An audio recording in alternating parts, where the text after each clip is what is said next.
DG prisons Hemant Kumar Lohia की हत्या, और हत्या इस सिचुएशन में कि वो अपने परिवार के साथ एक घर में रह रहे थे, अपने दोस्त के घर में रह रहे थे, और वहां पर उन्हीं के साथ 6 महीने से काम कर रहा डोमेस्टिक हेल्प जो है वो प्राइम सस्पेक्ट बताया जा रहा है इस हत्याकांड का। एक सर्विंग डीजीपी को जो प्रोटोकॉल मिलता है, जो जिस लेवल की सिक्योरिटी थ्रेट जो है एक सर्विंग डीजीपी की होती है, उस सब सिचुएशन को समझते हुए भी अगर ये देखने को मिले कि इस तरीके से अब वो एक घर में, एक प्राइवेट घर में रह रहे हो, आसपास कोई सिक्योरिटी का इंतजाम जो है वो नजर नहीं आ रहा हो, और एक हत्या जो है वो उस समय पर हो जिस समय होम मिनिस्टर जो है वो जम्मू कश्मीर में रैलीज एड्रेस कर रहे हो, तो ये काफी सरप्राइजिंग होता है समझने के लिए कि क्या ये सिक्योरिटी लैप्स से माना जाए और कहां कहां पर वो कोताहियां बरती गई, जिसका नतीजा ये निकला कि हेमंत कुमार लोहिया के ऊपर जो है वो इस तरीके से अटैक हुआ और उनकी जान चली गई। मेरे साथ इस पर बात करने के लिए जम्मू कश्मीर के पूर्व डीजीपी डॉक्टर एसपी वैद हैं। सबसे पहले डॉक्टर साहब आपसे यही जानना चाहूंगी कि एक सर्विंग डीजीपी का क्या प्रोटोकॉल होता है, क्योंकि हाई लेवल सिक्योरिटी थ्रेट तो होती ही होती है जो भी जम्मू कश्मीर में डीजीपी बनता है, लेकिन सिक्योरिटी प्रोटोकॉल क्या होता है, और क्या इस मामले में आपको भी लगा कि वो सब लैकिंग था? बिल्कुल लैकिंग था। देखिए, डीजीपी रैंक के अफसर जनरली जेड कैटेगरी, जो सर्विंग डीजी रैंक के होते हैं, जेड कैटेगरी प्रोटेक्शन होती है। और दूसरा, जो डीजीपी प्रिजन जो हेमंत लोहिया थे, डीजीपी प्रिजन बहुत सेंसिटिव पोस्ट है, क्योंकि बहुत सारे खूनखार आतंकी जो हैं वो जेएंडके के प्रिजन्स में होते हैं, और उनको उनकी तरफ से डायरेक्ट थ्रेट रहता है। तो डीजीपी रैंक के अफसर को जेड सिक्योरिटी होना बहुत लाजमी है। उसमें आपको जहां आप रहते हैं वहां गार्ड होनी चाहिए। जहां आप अगर ट्रैवल कर रहे हैं तो आपको उसमें मोबाइल में आपका एस्कॉर्ट होना चाहिए प्रोटेक्शन के लिए। और क्लोज नेट होता है उसमें आपको पीएसओज प्रोटेक्ट करते हैं।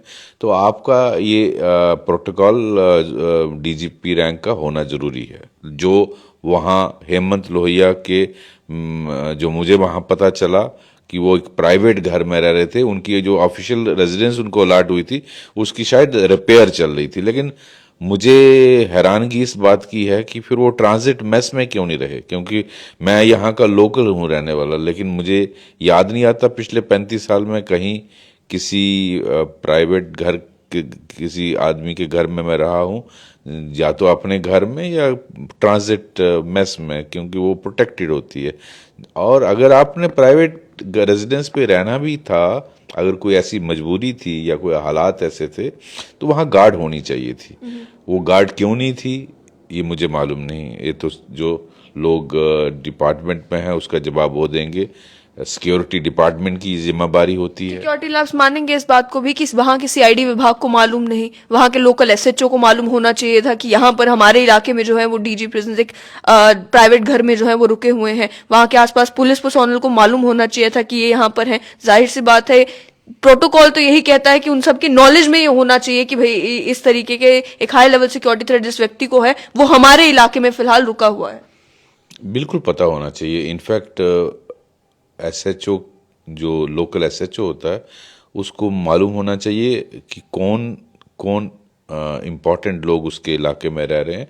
यहाँ तक कि इवन रिटायर्ड पुलिस अफसरों का पता होना चाहिए। ये तो सर्विंग डीजीपी रैंक के अफसर थे, इनका आना जाना रोज होता है। कैसे हो सकता है कि एसएचओ या उनके एसडीपीओ या डिस्ट्रिक्ट एसपी को ये मालूम नहीं है?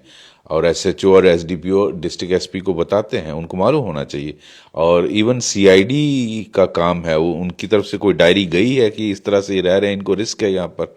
क्या वो डायरी गई, किसके पास गई सीआईडी की? क्या डिस्ट्रिक्ट का जो सीआईडी का उस सेक्टर अफसर है या वहाँ का एसएसपी है काउंटर इंटेलिजेंस का या एसबी का, उसने क्या अपने सीनियर अफसरों को राइटिंग में लिख के भेजा कि क्या एक डीजीपी रैंक का अफसर यहाँ प्राइवेट रेजिडेंस पे रह रहा है और बिना गार्डेड है और उनको खतरा हो सकता है? ये सारे पहलू देखने की ज़रूरत है। इसी तरीके से जो सिक्योरिटी डिपार्टमेंट है उसकी भी जिम्मेदारी बनती है। क्या कि जो एक इतना सीनियर अफसर है वो अनप्रोटेक्टेड रह रहा है, तो उनकी भी जिम्मेदारी थी। इन सब की जिम्मेदारी बनती है। और मुझे मालूम नहीं कि उन्होंने अपनी अपनी ड्यूटी की है या ऐसी इंफॉर्मेशन दी है, और क्या उस पे जिन्होंने एक्ट करना था उन्होंने नहीं किया, या लोहिया साहब ने ऐसा करने से मना किया, ये मुझे मालूम नहीं। ये आप जो डिपार्टमेंट में अफसर हैं वही इसका जवाब दे सकते हैं। जिस समय हम भी उस लोकेशन पर पहुंचे, एक चीज देखने को मिली कि जो डीजीपी की गाड़ी थी, उस गाड़ी के ऊपर जाहिर सी बात है एक सीनियर अफसर है, गाड़ी के पीछे स्टार्स होते हैं, उन्हें जो है ढका गया था। तो आपको लगता है कि जब भी कोई सीनियर अफसर जो है वो किसी भी इलाके में जाता है, तो ये भी तो एक संकेत होता है कि भाई जब गाड़ी निकलती है, गाड़ी के पीछे स्टार्स होते हैं, तो उससे भी आसपास के पुलिस के लोग जो हैं वो नोटिफाई हो जाते हैं, वो अलर्ट हो जाते हैं कि हमारे इलाके से कोई ऐसा व्यक्ति गुजरा है। वो जो ढका गया था, आपको लगता है कि वो कुछ कोताही उनके पार्ट पर भी थी कि उन्होंने भी जो है वो नोटिफाई नहीं किया, पहले बताया नहीं, और जो गाड़ी के पीछे स्टार्स थे वो भी ढके गए थे? बिल्कुल, मैं कह रहा हूँ ना, टेरिटोरियल ऑफिसर्स की जिम्मेदारी तो बनती ही है। अगर ऐसा कोई हाई प्रोफाइल अफसर आपके इलाके में रह रहा हो, आपने देखा कि उनको किस तरह से रह रहे हैं, उसके बारे में आपने अपने सीनियर अफसरों को इतला दी कि नहीं दी, ये सब पहलू देखने की ज़रूरत है। इसके साथ साथ मैं ये भी कहना चाहता हूँ कि आपके पीएसओ होते हैं, कम से कम उनको तो अपने घर, अगर गार्ड नहीं थी, एक कमरे में आप पीएसओ 2-3 रख सकते थे, क्यों नहीं रखे? इसका जवाब मैं नहीं दे सकता। ये सारे मैटर ऑफ इंक्वायरी हैं, मैटर ऑफ इन्वेस्टिगेशन है। गार्ड क्यों नहीं थी, ये भी मैटर ऑफ इंक्वायरी है, मैटर ऑफ इन्वेस्टिगेशन है। वो वहाँ रह क्यों रहे थे प्राइवेट घर में, वो भी क्या नाम है, जम्मू के आउटस्कर्ट, बिल्कुल बॉर्डर के पास इलाका है, कोई गांधीनगर त्रिकुटा नगर में नहीं रह रहे। तो ये सारी चीज़ें मुझे लगता है इन्वेस्टिगेशन का हिस्सा है और इंक्वायरी का हिस्सा है, ये देखना चाहिए। एक डीजीपी रैंक का अफसर को कत्ल कर दिया गया, मार दिया गया, तो ये सारे लैप्सिस की जिम्मेदार कौन है, ये डिपार्टमेंट को और गवर्नमेंट को देखना चाहिए। उस डोमेस्टिक हेल्प की अगर बात की जाए, जनरली जो है वो आम लोगों को भी, आम सिविलियंस को भी ये कहा जाता है कि आप अपने घर पे कोई भी डोमेस्टिक हेल्प हायर करने से पहले उसकी पुलिस वेरिफिकेशन जरूर कराएं, कोई बैकग्राउंड चेक करवाएं, मालूम करें कि वो व्यक्ति है कौन। क्योंकि जाहिर सी बात है, डोमेस्टिक हेल्प आपके घर में आपके साथ रह रहा है, आपको सर्व कर रहा है, आपको खाना सर्व कर रहा है, आपके रूम में जो बताया गया था उनको मालिश करने के लिए जा रहा है, तो मालूम तो होना चाहिए वो व्यक्ति है कौन है। इस तरीके से डीजीपी रैंक के अगर किसी अफसर की बात की जाए, क्या सरकार की तरफ से जनरली हेल्पर्स हायर किए जाते हैं या प्राइवेट हेल्प इस तरीके से लोग हायर कर सकते हैं? और अगर प्राइवेट हेल्प हायर भी की जा रही हो, आपसे समझना चाहूंगी कि पुलिस कर्मियों को लेकर अक्सर ये कहा जाता है कि वो व्यक्ति को देखकर पहचान लेते हैं कि ये व्यक्ति की मानसिक स्थिति ठीक है या नहीं है। 6 महीने से व्यक्ति सर्व कर रहा था, अब कहा जा रहा है उसको लेकर कि उसकी मानसिक स्थिति ठीक नहीं है। क्या कोई पुलिस अफसर जिस व्यक्ति को, जिसके जो डोमेस्टिक हेल्प उसके साथ काम कर रहा हो सकता है कि 6 महीने तक किसी को मालूम ही ना चला हो कि इसकी मानसिक स्थिति ठीक नहीं है, ये फ्रस्ट्रेटेड या डिप्रेस्ड है, किसी को मालूम ना हो? देखिए, ऐसा है कि generally serving police officers private लोगों को कम रखते हैं, नहीं रखते हैं, मनाही नहीं है, आप हायर कर सकते हैं, बट जनरली जो हमारी रियासत में, हमारी स्टेट में हालात हैं, तो सिक्योरिटी रिस्क हो जाता है। जनरली हम अपने पुलिस के ही फॉलोअर और कांस्टेबल होते हैं, वही हमारी मदद करते हैं यूनिफॉर्म तैयार करने में, बाकी मदद, वो प्रोटेक्शन भी एक किस्म का अंदर रहता है। तो जनरली डिपेंडेबल होते हैं, अपने ही लड़के यूज़ किए जाते हैं। लेकिन सिविलियन अगर रखना हो, तो जैसे आपने खुद कहा कि ये पूरे हिंदुस्तान में पुलिस की एडवाइजरी होती है, आपने आए दिन देखा होगा कि अगर आप कोई नौकर रखें, उसकी फोटोग्राफ, उसकी detail police station, nearest police station में जरूर दें, ताकि उसकी पुलिस वेरिफिकेशन कर पाए। क्योंकि बहुत सारे केसेस देखने में आए दिल्ली जैसे शहरों में, बाकी बड़े शहरों में, कि रात को कोई बूढ़ा बूढ़ी है, उनका कत्ल करके नौकर सारा कुछ लेके भाग जाता है। तो आम आदमी के लिए अगर ऐसी एडवाइजरी होती है, तो एक डीजीपी रैंक का सीनियर पुलिस अफसर अगर किसी को रख रहा है, तो मैं समझता हूँ ये किस तरह से कोताही उनकी हुई। क्यों नहीं उन्होंने ये सोचा कि इसकी वेरिफिकेशन करानी चाहिए, ये कहाँ का रहने वाला है, इसकी बैकग्राउंड क्या है, इसकी मानसिकता क्या है, क्या कोई एडवर्स रिपोर्ट इसके खिलाफ तो नहीं है। ये सारे पहलू देखने चाहिए। कोई इसका रिश्तेदारी में कोई क्रिमिनल या टेररिस्ट तो नहीं है। तो ये सारे चीज़ें देखनी होती हैं जो पुलिस वेरिफिकेशन में police station concern through district SP और सीआईडी विंग के थ्रू करवाता है। तो वो यहाँ क्यों नहीं हुआ, ये भी जवाब डिपार्टमेंट को देना चाहिए। क्यों नहीं किया, हेमंत लोहिया ने क्यों नहीं ये ठीक समझा करने के लिए, मुझे इसका मालूम नहीं। लेकिन जनरली अगर आम सिविलियन को ये करना है तो ये हेमंत लोहिया साहब को भी करना चाहिए था। मुझे लगता है उन्होंने बहुत ज़्यादा ट्रस्ट कर लिया, एक आदमी को ज़्यादा भरोसा कर लेना वो कभी कभी बहुत घातक महसूस होता है। मुझे लगता है उन्होंने जो ये लड़का था, मुझे लगता है 5-6 महीने से जो मैंने सुना उनके साथ था, तो इसको ज़्यादा ट्रस्ट कर लिया। ये उनकी गलती लगती है, ये चीज़ें उनको करनी चाहिए थी। ये भी सूचना मिल रही थी कि वही लड़का जो है वो उससे पहले 2 साल तक एक सीनियर आईएएस ऑफिसर के साथ भी डोमेस्टिक हेल्प जो है वो रहा है। आपको लगता है कि हालांकि इसमें पुलिस का ऑफिशियली यही कहना है कि कोई टेरर एंगल नहीं है, लेकिन इस तरीके से क्या आपने कभी पहले कैसे केसेस देखे हैं जिसमें आतंकी संगठन जो है वो लड़कों को प्लांट करते हैं ताकि जो है उन्हें सूचना भी मिलती रह सके और वो इस तरीके के किसी इंसिडेंट को अंजाम दे सके? अभी तो फिलहाल जेएनके पुलिस का कहना है कि इसमें टेरर एंगल नहीं है, लेकिन क्या वो किसी टेरर मॉड्यूल का हिस्सा भी हो सकता था? और इस तरीके से क्या टेरर ऑर्गेनाइजेशंस ऑपरेट करती हैं? देखिए, पिछले 30 साल की मिलिटेंसी में ऐसा है कि इस रैंक का ऑफिसर कभी भी मारा नहीं गया। हाईएस्ट रैंक मुझे याद है डीआईजी अमीन भट्ट थे, जिनका कत्ल किया गया जब वो श्रीनगर में नमाज पढ़ने गए।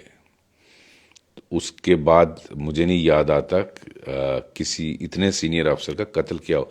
हाँ, पुलिस हेडक्वार्टर में एक बार बम ब्लास्ट हुआ था जिसमें उस वक्त के डीजीपी जेएन सक्सेना और सीनियर आईजीज, एडीजीज और आईजीज जो सीआरपी और लोकल सीआईडी के और कश्मीर के थे वो जख्मी हुए थे, लेकिन किसी की डेथ नहीं हुई। जो 30 साल की टेररिज्म में नहीं हुआ, ये इतना बड़ा लॉस मैं समझता हूँ, बहुत बड़ा लॉस है ये जम्मू कश्मीर पुलिस के लिए, क्योंकि डीजीपी एक बहुत senior most top most post होती है।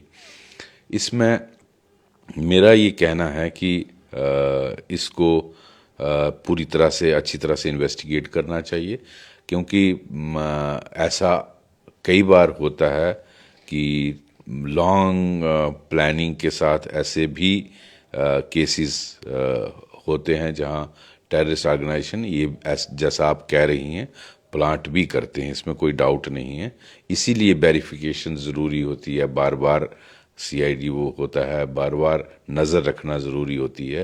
तो ये चीज़ें बहुत ज़रूरी हैं और चेक्स एंड बैलेंसेस रहते हैं। जैसे गार्ड अगर होती वहाँ पर तो शायद ये हिम्मत नहीं करता, इसको मालूम है कि मुझे गोली मार देंगे, कैसे निकलूँगा। अगर पीएसओ साथ वाले कमरे में होते शायद ये नहीं होता। तो बाकी उसकी मानसिकता की जो रही है वो उसका बैकग्राउंड इन्वेस्टिगेशन टीम निकालेगी।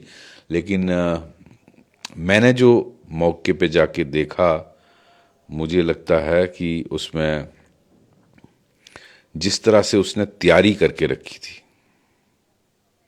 देखिए एकदम कोई ऐसा नहीं कि लोहिया साहब ने उसको कुछ बड़ा बुरा कहा दिया और उसने अटैक कर दिया। ऐसा तो मैंने जो सुना वहाँ, वो उसको राजू राजू करके बहुत प्यार से रखते थे, अपने बच्चे जैसा रखते थे।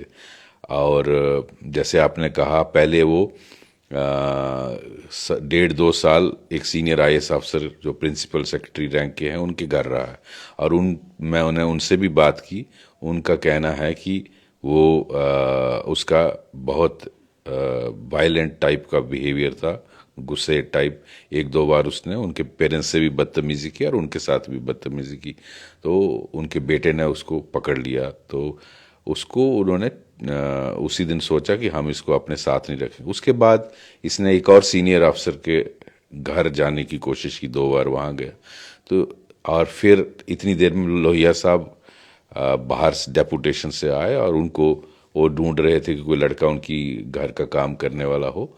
तो शायद उनके घर किसी तरीके से ये पहुंच गया। अब ये सारे पहलू देखने इन्वेस्टिगेशन का हिस्सा है, क्यों ऐसा हुआ, क्यों वो सीनियर अफसरों के घरों में ही, क्या इसके पीछे कोई साजिश है, ये क्या ये प्लांट होना के लिए इसको डायरेक्शन थी, ये सारी चीज़ें इन्वेस्टिगेशन में देखनी। मैं इसीलिए बार बार कहता हूँ कि हमें कंक्लूजन में जंप नहीं करना चाहिए, इन्वेस्टिगेशन का वेट करना चाहिए। लेकिन ये सारे मुद्दे हैं, सारे इश्यूज हैं जो इन्वेस्टिगेशन में देखने लायक हैं। क्यों ये इसका बिहेवियर ऐसा क्यों था। जहाँ तक बहुत सारे लोग कहते हैं कि ये मानसिक ये डिस्टर्ब था, मानसिक स्थिति इसकी बड़ी डिस्टर्ब थी, इसके डायरी में ऐसा ऐसा लिखा है। होगा, मैं डायरी मैंने तो देखी नहीं, लेकिन मेरा ये मानना है कि जिस तरह की प्लानिंग की गई थी, वहाँ बेड के नीचे एक टोका जो मीट काटने के लिए होता है वो रखा हुआ था। उसके बाद बॉडी जलाने के लिए थिनर या कुछ ऐसा मटेरियल रखा हुआ था, जो मैंने सुना वहाँ मौके पे लोगों से, मैं तो अंदर नहीं गया। अगर ये सारी तैयारी की हुई थी, ये तो डिस्टर्ब्ड माइंड का काम नहीं है।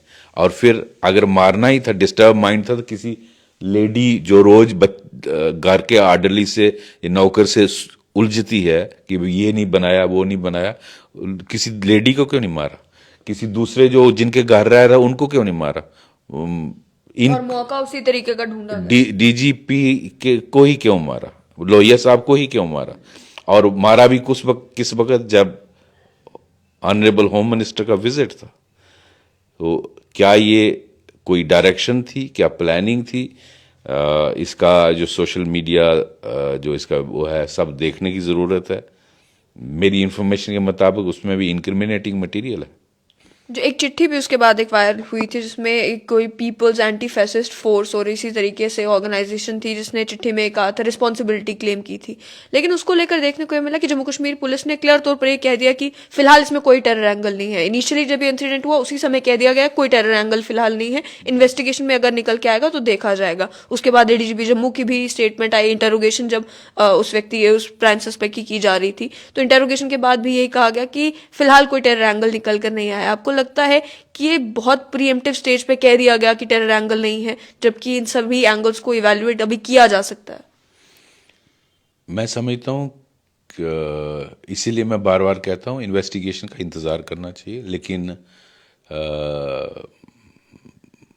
एक बहुत सीनियर बहुत एक्सपीरियंस्ड पुलिस ऑफिसर ने मुझे, जब हम क्रीमेशन में मिले, उसने बोला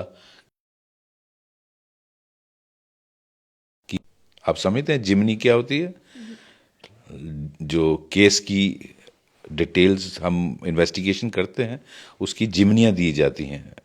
तो ये कह देना कि वो एंगल नहीं है, वो हो गया लास्ट जिमनी दे देना, मतलब केस क्लोज कर दिया।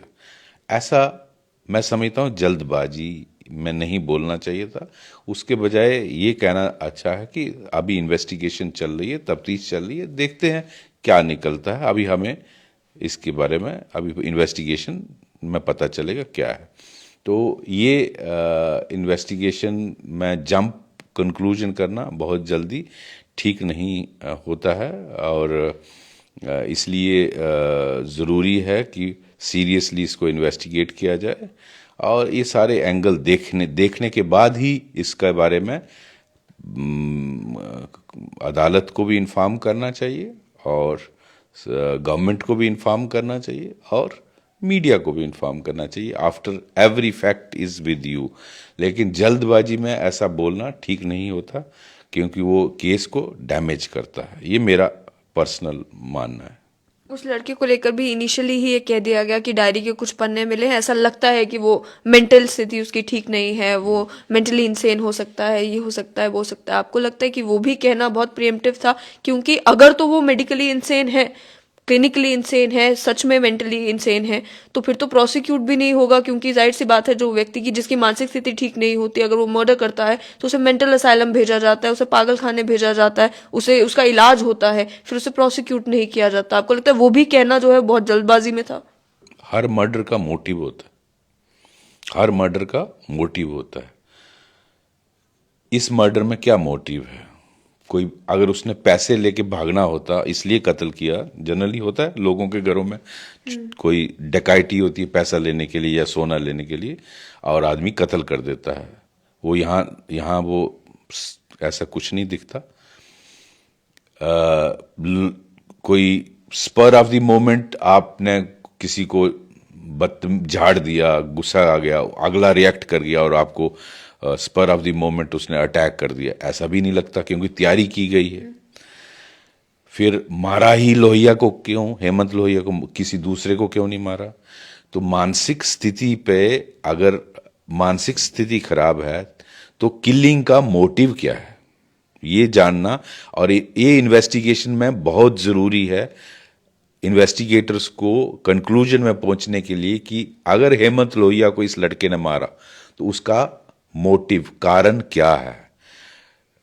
अगर मनी कारण नहीं है, on the spur of the moment Hemant ने कोई बात नहीं हुई, लड़ाई नहीं हुई, पूरी तैयारी प्रेपरेशन की है अगले ने मर्डर के लिए, तो इसमें मोटिव क्या हो सकता है? मोटिव, अगर उसका मानसिक स्थिति खराब थी तो अपने आप को क्यों नहीं मारा, किसी दूसरे को क्यों नहीं मारा, इन्हीं को क्यों मारा? ये सवाल उठेंगे। और मैं कहता हूं कि कोई भी क्राइम होता है या मर्डर होता है, उसके पीछे उस मोटिव जरूर होता है, उसका क्या वजह है कि आपने ये मर्डर किया, वो इस लड़के की इंटेरोगेशन से पता चलेगा, इसके सोशल मीडिया अकाउंट से पता चलेगा। क्या इसका कोई इंक्रीमेटिंग कम्युनिकेशन है किसी के साथ, क्या वो किसी के साथ टच में था, ये सारे पहलू देखने की ज़रूरत है। अगर ये सारी चीज़ें नहीं थी फिर मारा क्यों, वो सवाल आएगा ना। उस सवाल का जवाब इन्वेस्टिगेटर्स को ढूंढना पड़ेगा। तो जहाँ तक डायरी में उसने ऐसे वो लिखे हैं जो मैं मीडिया में देख रहा था कि मौत को गले लगाना और ऐसी ऐसी बातें, वो ठीक है, हो सकता है डिस्टर्ब्ड हो सकता है इसको कोई किसी किस्म का प्रेशर हो सकता है इसको कोई हरास कर रहा हो कि ये काम करना है। ये सारे पहलू देखने की ज़रूरत है, और इसीलिए एसआईटी मैंने सुना है बना रही है, उनको इन्वेस्टिगेशन पूरी तरह से करके इसको देखना चाहिए, उसके बाद ही आपको शेयर करना चाहिए सभी के साथ, गवर्नमेंट के साथ, कोर्ट्स के साथ, मीडिया के साथ। बिना मोटिव के मर्डर नहीं होता। मेरा 35 साल का तजर्बा है कि बिना मोटिव के कभी भी कोई कत्ल नहीं होता। आपका कोई ना कोई उसमें, जब तक मोटिव नहीं है आप नहीं करते। अगर पैसा नहीं है, चोरी नहीं है, डकैती नहीं है, आपका हीट ऑफ द मोमेंट नहीं है, तो फिर आपने इस बेदर्दी से क्यों मारा? और पूरी तैयारी करके इतने दिन कॉन्फिडेंस जीता। आप पिछले 6 महीने से उनके घर रह रहे हो, आप उनके मालिश करते हो, उनका रूटीन पता है किस तरह से करते हो, तो मौका भी देखा, सही टाइम चुना, लोकेशन देखी, भागने की देखी, गार्ड नहीं है, पीएसओ नहीं है। तो इसमें मैं नहीं समझता हूं कि मानसिक स्थिति जिसकी खराब हो सारा कुछ ऐसा कर सकता है। ये मेरा छोटा सा पुराना तजर्बा कहता। बहुत बहुत शुक्रिया। तो बहुत ही इंपॉर्टेंट इनसाइट्स जो हैं वो पूर्व डीजीपी डॉक्टर एसपी वैद ने दी इस मामले में। ये कहा पहली बात ये कि टेरर एंगल को फिलहाल इतनी जल्दी रूल आउट नहीं करना चाहिए, उस पर इन्वेस्टिगेशन के बाद मालूम ये चलेगा कि टेरर एंगल है या टेरर एंगल नहीं है। दूसरी बात ये कि जब मोटिव पता चलेगा कि आखिर हेमंत कुमार लोहिया की हत्या क्यों की गई, उसी से मालूम चलेगा कि आखिर कड़ियां कहां कहां तक जुड़ी हुई हैं। और तीसरी बात ये कि सिक्योरिटी लैब जरूर है, वो इस बात से पता चलता है कि वहां पर गार्ड क्यों मौजूद नहीं था, वहां पर पीएसओ क्यों नहीं थे, वहां पर सिक्योरिटी जो एक सर्विंग डीजी की होनी चाहिए वो वहां पर क्यों नहीं देखने को मिला। और ये सब कुछ उस समय जम्मू कश्मीर में हुआ जिस समय गृह मंत्री जम्मू कश्मीर में